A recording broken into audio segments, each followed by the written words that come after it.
We'll just jump over to our good friends at The View. There was a really Trump Jr. had a great tweet. Candace Owens had a great tweet saying, we can't wait to watch The View.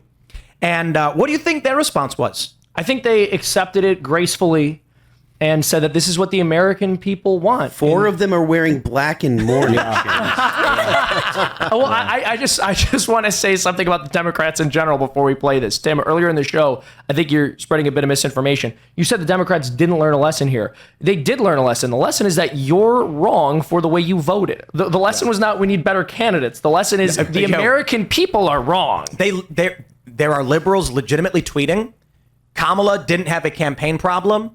The United States has a problem. That's it. Well, one of these chicks used to work for Trump, right?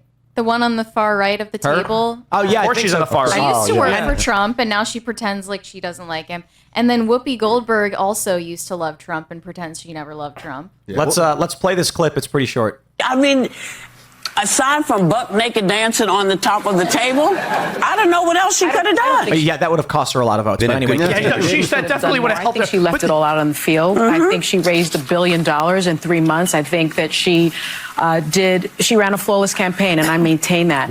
I think now it's the time for us to work. So I want to just say this in response to this video. A lot of people are saying that they're delusional and they're crazy and they can't admit it. No, I fully accept everything they said. Kamala did run a flawless campaign. As flawless a campaign a crackpot far-left cultist could run. And that means America says your ideas are garbage. It could not have been better. There was nothing she could have done to sell this trash to the American people. There's a common theme that I was noticing today is that a lot of people are very quick to say that America wasn't good enough for Kamala. That's right. I'm not kidding. Right. They're saying that America is an inherently bad place, and this speaks to the opinions that they have of America and of the people in America. That America's inherently bad, America's inherently racist, America's inherently sexist, and it's all of these negative things.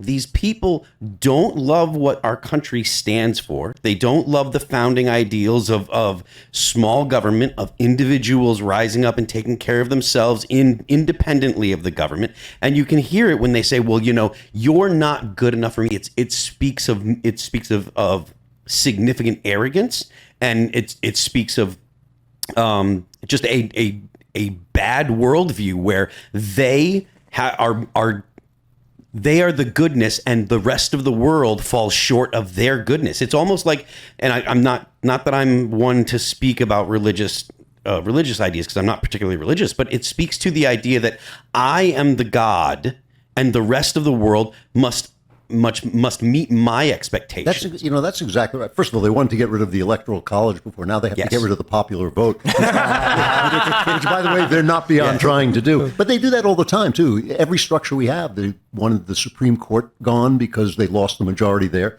They want free speech gone because they've lost the argument. I agree with Democrats completely on their plans to stack the Supreme Court with 6 more justices. We'll wait until January 21st. Their former plan is that the plan has gone by the boards.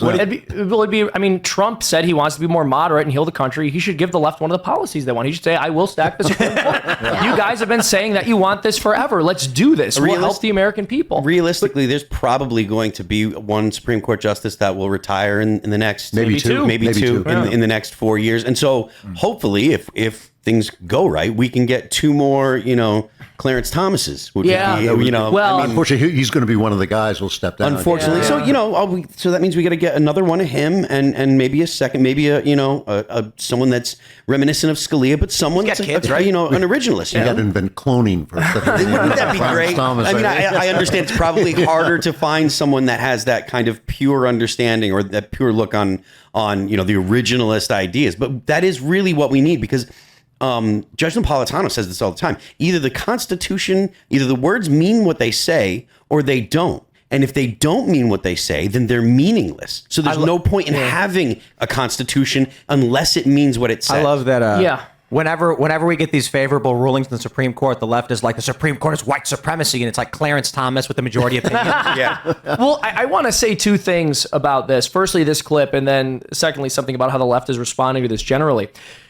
She makes an argument that I don't think she realizes is a complete and total self-own. She says Kamala Harris is a great candidate. She raised over $1 billion.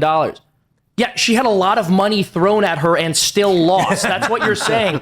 Her campaign having significantly more money than Trump and her still losing is not a fact in her favor. And I also want to mention this. Donald Trump is a unique candidate.